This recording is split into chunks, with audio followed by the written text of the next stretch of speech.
Então, boa noite, estou gravando aqui, dia 10/6 de 2023, às 9 horas.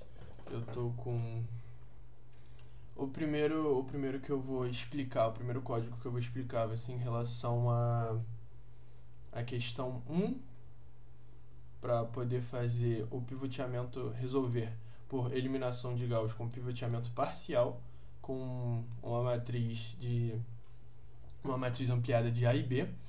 Aqui eu começo declarando todas as variáveis que eu vou usar, a matriz, a variável temporal, o valor, tudo aqui. Aqui eu começo inicializando a minha matriz, aquela matriz dada no exemplo, essa daqui. Começo inicializando essa matriz. Depois eu começo ampliando ela para ter uma matriz AB, para poder trabalhar com essa ampliada de B quando eu for alternar as linhas. Aqui eu imprimo a matriz para ver se deu tudo certo, se ocorreu tudo bem.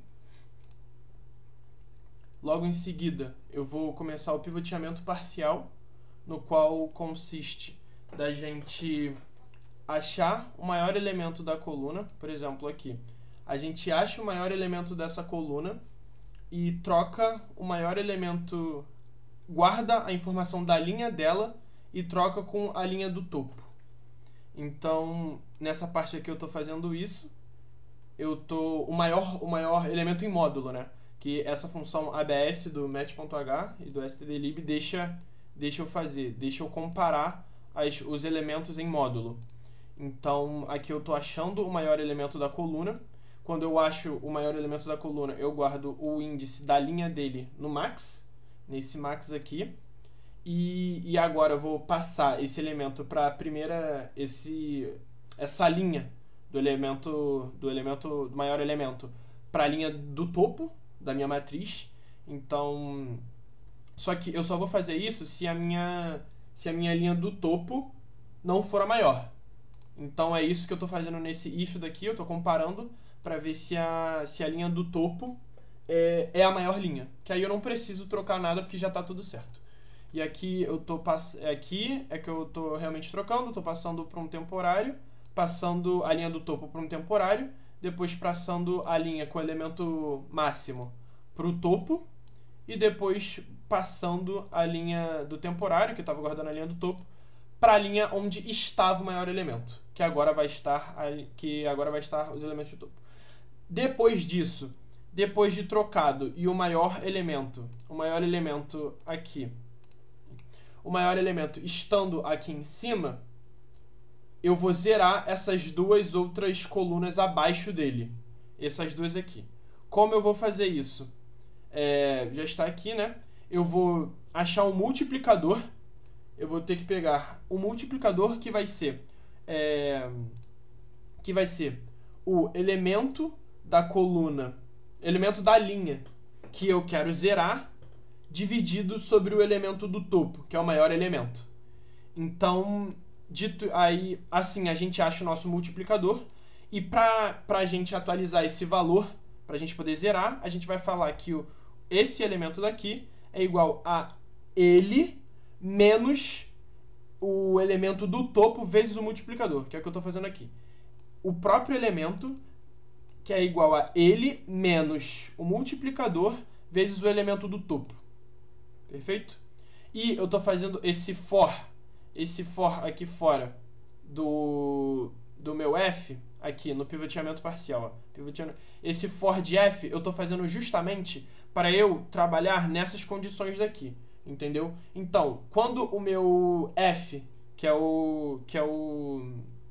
a variável do meu for, quando o meu for é igual a f, eu vou estar trabalhando, quando ele é igual a 0, perdão, eu vou estar trabalhando com todos os elementos da matriz. Ou seja, eu vou estar mudando todos os elementos da minha matriz. Então, tá vendo aqui, ó, quando isso daqui é quando o meu f é igual a 0. Isso daqui é quando o meu f é igual a 1.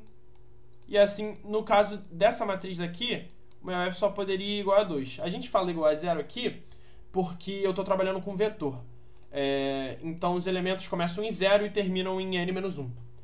Então, aqui, com f igual a 0, eu vou trabalhar com eu vou estar mexendo com todos os elementos do meu vetor, seja linha ou coluna.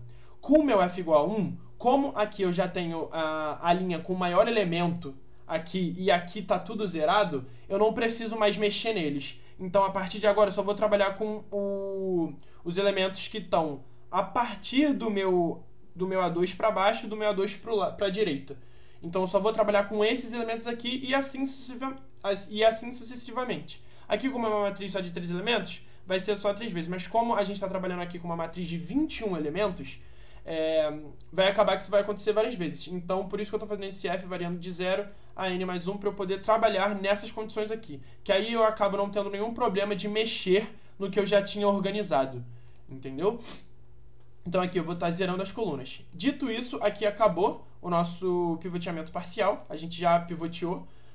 Aqui eu vou estar igualando a matriz B ao último vetor da matriz A, a última coluna da matriz A, que foi o que eu tinha feito aqui, da matriz ampliada AB, né, no caso, porque aqui eu vou estar atualizando os valores de B, né, para eu poder trabalhar com eles na substituição retroativa. Aqui, explicando melhor um pouco essa substituição retroativa aqui, que a gente tem, onde a gente vai fazer essa soma aqui e tal, a gente vai ter uma matriz que vai ser multiplicada por um vetor que vai resultar em um vetor. A gente tem, então, A, X e B. O que a substituição retroativa está fazendo? Como a gente está trabalhando com uma matriz triangular superior, a gente vai ter os elementos dela aqui. Os elementos daqui todos vão ser iguais a 0. Aqui vai ser tudo 0, 0. Aqui vai ser tudo 0. Então a gente vai desconsiderar. Só que para a gente começar a calcular, e como aqui a gente tem como aqui tem o x que a gente quer saber, são as incógnitas. Então aqui tem x1, x2, x3 e por aí vai. Aqui, né? x1, x2, por aí vai. A gente vai começar de onde a gente não tem onde a gente tem apenas um elemento para poder calcular, que é esse elemento daqui, ó. Por isso que a gente vai começar de baixo para cima. Porque todos os elementos que a gente vai multiplicar por x1, x2, eles vão estar na linha da diagonal principal. Então, x1 vai sempre multiplicar, então x1, x2, tanto faz, vai sempre multiplicar o elemento da diagonal principal. Elemento da diagonal. Que, quando a gente faz o ax mais b, né? Quando a gente faz o ax mais b, vai acabar aqui. O que vai acontecer? Como eu vou ter diversos elementos aqui, ó, essa aqui é a minha diagonal principal, né? Só que aqui, até aqui, eu vou ter alguns outros elementos presentes aqui. Então, o que eu estou fazendo? Eu estou somando cada elemento daqui, porque eu vou ter multiplicado. Eu conhecendo x1, na próxima interação, onde eu quiser calcular x2, eu vou ter que multiplicar x1 vezes esse e x2 vezes o diagonal principal. Só que eu já vou saber o valor de x1. Então, eu vou conseguir calcular x1 vezes esse elemento aqui. Calculando, eu vou ter que x1 vai ser x1 vezes qualquer coisa, pode ser um 1 aqui, mais um x2 vezes o elemento da diagonal principal. Então, a gente vai passar esse x1, quando a gente faz esse ax mais b, né? Então, quando a gente faz isso, isso daqui igual a b, né? Então, fazendo isso não, igual a b não. Então, o que vai acontecer para a gente isolar esse x dg, que é o que a gente quer saber, que é o x vezes o diagonal principal, que é o que a gente quer saber? A gente vai fazer o meu b menos esse x que a gente... menos esse x1 com 1, que a gente já sabe o valor dele, que a gente já calculou o valor dele. E aí, para a gente isolar o x de fato, a gente vai ter que fazer b menos x1 vezes 1, né, que a gente já calculou, divididos por dg. Então, é isso que a gente está fazendo. O for dessa soma daqui é justamente para calcular esta soma desses elementos daqui. do elemento próximo, do próximo elemento da minha diagonal, do elemento da frente da minha diagonal principal até o final da minha linha, que a gente estava fazendo essa soma daqui, esse forzinho para essa soma, e a gente está usando essa fórmula que eu acabei de falar aqui, ó, de B menos essa soma que a gente calculou, dividido pelo elemento da diagonal principal, que foi o que é o elemento que o x que a gente quer saber de agora vai multiplicar. Então é isso que a gente está fazendo na substituição retroativa. E aqui eu boto para imprimir os elementos de A e X para ver se está tudo certo. A gente imprimindo isso, eu vou imprimir aqui, esperar carregar um pouco. A gente imprimindo, a gente vai ver o resultado certinho de tudo que aconteceu. Tudo certo. Imprimindo aqui, a gente começa com... a gente testa a matriz antes da manipulação, imprimiu tudo certinho, tá vendo? De 0 a 20, de 0 a 20. Depois ele vai fazer a pivoteação parcial, tá vendo aqui, ó? De 0, 1, 2, 2, 2, 2, 2, 2 até 2. Aqui ele pivoteou parcialmente. Ou seja, eu estou com uma matriz triangular superior. Ou seja, todos os elementos abaixo da minha diagonal principal são zeros. Aqui eu estou imprimindo os valores de... Essa daqui é a minha matriz A, de 20 até 2. Essa daqui, de 20 até 0.10, é a minha matriz ampliada de A. Perfeito? Essa aqui é a minha matriz ampliada de A. E esse igual daqui são os resultados que eu calculei em X. Então, o cálculo que eu tinha feito aqui em X, dessa substituição retroativa, são os resultados que estão dando nesse igual daqui. E é isso. Esse daqui é a questão 1.1. Aqui falando do pivoteamento parcial, vai ser um pouco parecido, só que com alguns detalhes em relação ao pivoteamento total, né? No caso aqui que eu vou falar agora. Até aqui tudo correto, criando as matrizes, como eu já tinha explicado. O que vai mudar mesmo vai ser nessa parte desse pivoteamento aqui. Que agora eu vou ter que, em vez de eu achar o maior elemento da coluna, que nem eu estava fazendo antes, eu vou achar o maior elemento da matriz, fazendo esse for daqui.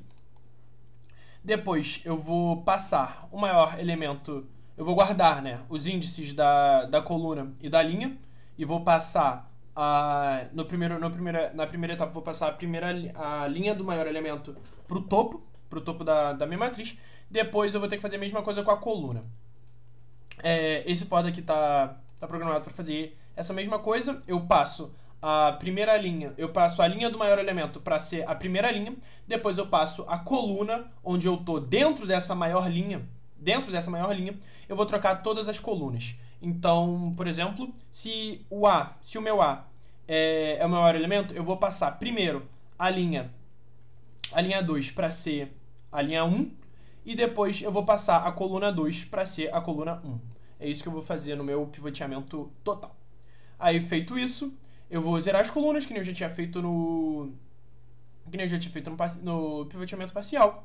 Depois eu vou igual a B, que nem eu já tinha feito. Substituição retroativa, que nem eu já tinha feito. E agora, vou pegar o resultado e vou ter que multiplicar pela identidade. Que essa é a grande diferença em relação a isso, né? Porque aqui em cima, se você for notar, eu criei uma matriz identidade aqui, ó. Eu criei a matriz identidade aqui. Porque a gente vai armazenar nessa matriz identidade todas as trocas de colunas que foram feitas. Então, todas as trocas de coluna que foram feitas nessa matriz identidade que foram feitas na matriz normal, vai ser feita na matriz identidade. Depois eu vou pegar o meu vetor de soluções e vou multiplicar por essa matriz para dar o vetor de soluções real mesmo. Agora eu vou imprimir aqui para você ver, né, que o resultado vai dar o mesmo do que o pivoteamento parcial, né, a eliminação de Gauss pelo pivoteamento parcial. E aí, só vou esperar o código carregar. E aí vai estar tudo imprimido certinho.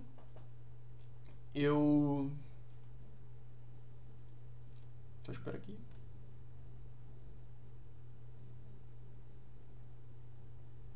Aqui, eu imprimi a matriz normal, depois eu imprimi a matriz com pivoteamento, depois imprimi a matriz identidade já com as trocas de colunas feitas, e o resultado aqui foram o vetor dos resultados multiplicado por essa matriz aqui, para mudar a ordem deles direitinho. E esse é o meu pivoteamento total. Agora falando um pouco da decomposição LU. A decomposição LU ela é formada na sua base, onde diz que você consegue decompor A em L e U, sendo L uma matriz triangular inferior, onde esses elementos daqui, como a gente vai fazer por pivoteamento, né, esses elementos aqui são os multiplicadores que você vai usar quando você for fazer a sua eliminação de Gauss. Então, aqui vai estar o multiplicador desse elemento, para poder zerar ele, né? Então, aqui ele vai ser um vetor triangular, vai ser uma matriz triangular inferior, onde aqui eles vão guardar os multiplicadores.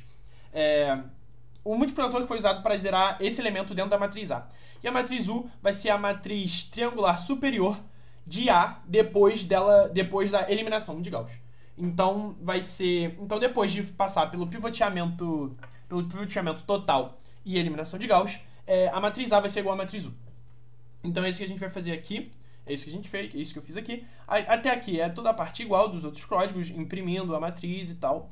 Normal. O que vai mudar vai ser, em relação aqui, eu crio uma matriz U, uma matriz L, perdão, sendo uma matriz com a diagonal principal igual a 1 e o resto tudo zero, uma matriz U com elementos todos zeros. Depois, o que vai mudar aqui, em relação ao pivoteamento total que a gente está fazendo, vai ser que agora eu vou armazenar dentro de eu zerar os elementos de baixo, eu vou armazenar dentro de L os meus multiplicadores. Depois aqui eu vou igualar U com A, que nem eu tinha falado, que nas linhas, só que aqui vai ser só para as colunas. Agora aqui passando para a matriz inversa, a gente vai começar declarando as variáveis e tal, normal, criando a matriz principal, que a gente tinha feito antes, imprimindo ela, criando a matriz LU, né, porque a gente vai estar fazendo a inversa da LU. Então, até a parte da gente chegar na matriz final de LU, vai estar normal. Aqui, criando a matriz U, fazendo o pivoteamento total, aqui, aquela forma que eu já tinha mostrado, zerando as colunas, igualando, entendeu? Deixa eu apagar esse comentário. Igualando U com A, depois eu vou imprimir a matriz U, depois eu vou imprimir a matriz L, vou igualar a matriz, fazendo aquela matriz composta, né, de A com U, de L com U, juntando as duas, né, a matriz triangular inferior com a matriz triangular superior. Depois, vou imprimir elas, normal. Aqui, eu vou criar a matriz identidade. Por quê? Porque tem uma forma de você fazer a inversa de uma matriz usando os elementos que você calcula em L e U. Então, o que esse teorema, né, diz? Que L vezes Y, que a gente não sabe quem é Y, vai ser igual a uma coluna da identidade que a gente escolher, né? Ou seja, um EI. Então, só que como eu vou ter que fazer isso para preencher a matriz inteira, eu vou fazer isso N vezes para eu percorrer todas as colunas. Então, aqui eu vou fazer aquele mesmo princípio que eu tinha feito com a substituição retroativa, entendeu? Calculando e passando para o outro lado, normal, calculando aqui, usando a soma, só que agora com o princípio de matrizes, né? Só que agora, em vez de estar trabalhando com vetor, eu vou trabalhar com as matrizes. Tá vendo aqui, ó, a matriz de identidade que eu tinha criado. Depois, a outra regra é que U vezes a coluna de X, vezes uma coluna de X, que é um XI que eu escolher, ou seja, uma coluna de X, vai ser igual a essa matriz vai ser igual a coluna dessa matriz que a gente viu. Então, por exemplo, se aqui eu quero descobrir a segunda coluna da identidade, se eu quero saber a segunda coluna de X, né, o X2 aqui no caso, eu pego a segunda coluna da matriz de identidade, faço essa conta, depois, com essa conta, eu consigo calcular a coluna de XI. Só que como eu quero saber a matriz inteira de XI, eu vou repetir isso N vezes para eu poder ler todas as colunas. E aqui eu vou fazer a substituição retroativa de novo, entendeu?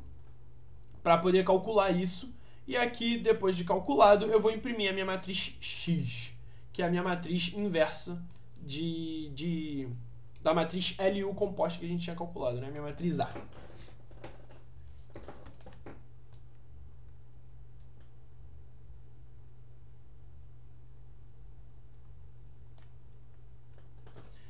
Imprimindo aqui, a gente conseguiu, ó, tá vendo aqui? A gente começa com a matriz imprimida normal, perfeito, depois a matriz U, triangular superior, depois a matriz L, triangular inferior, depois a junção das duas e a inversa dessa junção das duas. Então aqui, tudo feito. Aqui eu vou explicar o método de Cholesky, né? Onde ele só vai funcionar com matriz simétrica determinada positiva, que ele está dizendo aqui, ó. Agora eu vou explicar o método de Cholesky, onde ele só funciona com matriz definida positiva simétrica, né? Simétrica definida positiva. Então, para eu poder trabalhar com ele, a matriz tem que cumprir esses requisitos. Aqui, é que nem a gente já tinha dito antes, né? Criando a matriz A normal, depois eu vou criar uma matriz G, 0, uma matriz básica, toda cheia de zeros, vou imprimir. Imprimir por aqui, tudo já foi visto. Agora, eu vou imprimir a matriz G, normal, só que antes eu vou chamar essa função cálculos. O que tem dentro dessa função cálculos? Tem todos os cálculos que a gente vai fazer para a matriz, para fazer as operações em G. Primeiro a gente vai ver se a matriz é simétrica, ou seja, a gente vai ver se esse elemento daqui é igual a esse é igual a esse e esse é igual a esse. A gente vai checar isso dentro dessa função. Checando isso dentro dessa função, se eles não forem, eu não posso calcular ela, então eu já vou passar para esse label daqui, já vou dar um go to, para poder imprimir que não vai ter como trabalhar com eles. Passando disso, a gente vai calcular os elementos da diagonal de G, porque tem uma forma de você calcular tem uma fórmula de você calcular Cholesky, né? Que a matriz A ela se divide na matriz G vezes a matriz transposta de G. E aí, para você calcular isso, tem essa fórmula daqui. A fórmula para calcular a diagonal da linha e os restos dos elementos, que é o que eu estou fazendo aqui nessa minha função. Entendeu? Eu estou fazendo o for com o poll para poder levar, o sqrt para poder jogar a matriz. E aí, fazendo tudo isso, só que eu só posso, como eu já tinha falado, eu só posso se for uma definida positiva. E se ela tiver a sua determinante igual ou menor do que zero, ela não é definida positiva. Então, se ela tiver um determinante menor ou igual a zero, que é o que eu estou dizendo aqui, eu vou para esse label daqui, já pulo tudo, vou para o erro e já imprimo que a matriz não pode ser calculada, que a matriz não é uma matriz definida positiva. Se tiver tudo certo com isso, eu vou passar para os restos de elementos de G, que estão aqui nessa fórmula, aqui também, com o somatório e tal, tudo feito aqui, bonitinho. E aí, se tiver tudo certo, eu imprimo que a matriz é simétrica e positiva. E aí eu já tenho a matriz G já calculada. E aqui eu vou imprimir a matriz G. Depois eu vou criar uma matriz auxiliar para eu poder fazer a transposta de G. Fazer a transposta normal, trocando coluna por linha, né? Linha por coluna, no caso. E aí eu vou imprimir a transposta. E é isso, a matriz... É isso que a gente faz com o Cholesky. Como você vai poder observar, a matriz que foi dada, ela é simétrica, mas ela não é definida positiva. Então, eu vou dar um outro exemplo com uma matriz que dá para ser sim calculada por Cholesky para mostrar que o código realmente funciona.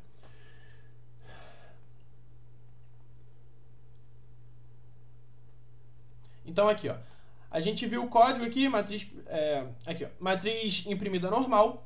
Tá vendo? 0, 0 a 20. Tá vendo aqui, ó? Matriz A não definida positiva. Vê que ele só falou que não é definida. Ele não falou que não é simétrica. Porque é uma matriz simétrica. Só não é definida positiva. Aí tá bom. Não consegui fazer nada porque não é uma matriz. Então não dá pra eu calcular isso. Passando aqui, eu vou só comentar essa parte de criar o A. Porque aí eu vou mostrar pra você que com uma matriz 3x3... matriz básica 3x3, definida, positiva, simétrica, ele vai funcionar, sim, o código.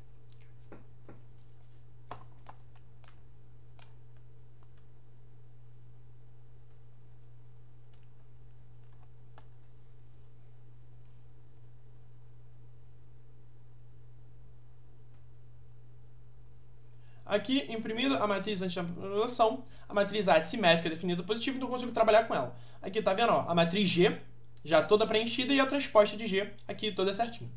Então é isso, explicado Cholensky.